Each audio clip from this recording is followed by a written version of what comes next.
વરસતા જ વહીવટીતંત્ર કામે લાગ્યું છે। દ્રશ્યો બતાવીશ જે પ્રકારે અત્યારે અંબિકા કોમ્પ્લેક્સમાં જે રહેલા લોકો છે તેમનું અત્યારે આગળ રેસ્ક્યુ કરવામાં આવી રહ્યું છે। જે લોકો બોટમાં ફસાયા હતા તેમનું રેસ્ક્યુ કરવામાં આવ્યું છે। મહામંત્રી અપૂર્વ પટેલ, ધારાસભ્ય કલ્પેશ પરમાર સહિતના તમામ જે અધિકારીઓ છે તે આગળ પહોંચી ઉઠ્યા છે અને લોકોનું છે તે રેસ્ક્યુ કર્યા છે। સીધા ધારાસભ્ય સાથે વાત કરવાનો પ્રયત્ન કરીશું। ધારાસભ્ય શ્રી, ખેડાની પરિસ્થિતિ વણસી રહી છે, આપ પહોંચ્યા છો, શું કહેશો?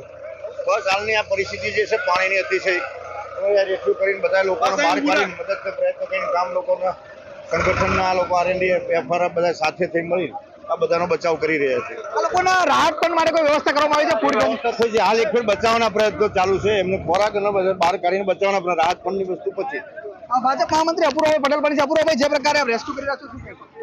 પરિસ્થિતિ ખૂબ જ વકરી રહી છે, પણ ધારાસભ્યશ્રી, સંગઠન અને તંત્ર કામે લાગેલું છે અને સૌ તંત્રની મહેનતથી આ તમે જોઈ રહ્યા છો સી બ્લોક અને જે બ્લોકની અંદર પબ્લિક છે એ પબ્લિકને હટાવવાનું કામ અહીંયા આગળ ખૂબ જ ઝડપથી અમે ચાલુ કરી દીધું છે અને બધાને બહાર કાઢવાનો પણ અમે પ્રયત્ન કરી રહ્યા છીએ। બિલકુલ, એસડીઆરએફના પીઆઈ પણ આપણી સાથે સાહેબ, આપની ટીમ આગળ આવી છે, કેવા પ્રકારની કામગીરી કરી રહ્યા છો?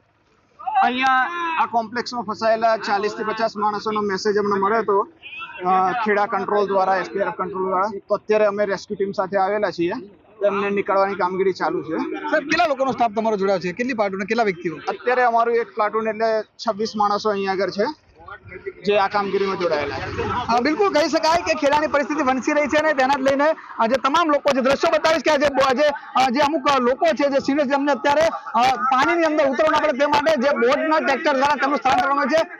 માતરના ધારાસભ્ય કલ્પેશ પરમાર પોતે આ લોકોનું સ્થળાંતર કરવાની કામગીરીમાં જોડાયા છે। દ્રશ્યો તમે જોઈ રહ્યા છો ન્યૂઝ 18 ગુજરાતી પર। આ જે પ્રકારે ખેડાની પરિસ્થિતિ વણસી છે તેને લઈને આ જે લોકો છે તેમને કોઈ પણ પ્રકારની મુશ્કેલી ના પડે એટલે સીધા બોટમાંથી તેઓને અહીંયાથી સ્થળાંતર કરવામાં આવી રહ્યા છે। કહી શકાય કે જે પ્રકારે શેરડી નદીનું પાણી સતત વધી રહ્યું છે, હજુ પણ ખેડાના કેટલાક વિસ્તારોમાં પાણી ઘૂસવાની સંપૂર્ણપણે શક્યતા છે, ત્યારે વહીવટીતંત્ર પણ અત્યારે અહીંયા કામે લાગતું જોવા મળ્યું છે।